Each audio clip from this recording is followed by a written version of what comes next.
எபிரெயர் 12:11 சொல்லுகிறது, எந்த சிட்சையும் தற்காலத்தில் சந்தோஷமாய் காணாமல் துக்கமாய் காணும். ஆகிலும் பிற்காலத்தில் அதில் பழகினவர்களுக்கு அது நீதியாகிய சமாதான பலனை தரும். அன்பானவர்களே, வாழ்க்கையில் நீங்கள் அனுபவிக்கிற சிரமம் அது தேவன் உங்களை கைவிட்டு விட்டார் என்பதற்கான அடையாளம் அல்ல. அது உங்களை உருவாக்கி கொண்டிருக்கிற கரங்களின் வேலை.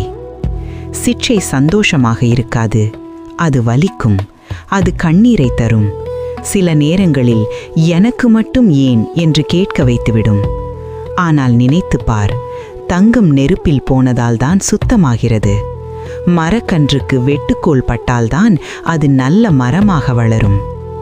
இன்றைய வலி நாளைய சமாதானத்தின் விதை. இன்றைய கண்ணீர் நாளைய நீதியின் பலன். தேவன் உங்களை உடைக்கவில்லை, அவர் உங்களை செதுக்குகிறார். ஆகையால் தளராதே. இந்த கண்ணீரின் காலம் கடந்து போகும். பிறகு நீங்கள் திரும்பி பார்த்து சொல்வீர்கள், இந்த சிட்சைதான் என்னை மாற்றியது என்று. கஷ்டகாலத்தில் நம்பிக்கையுடன் உறுதியுடன் நின்றால் சமாதானத்தின் பலன் உங்களை தேடி வரும்.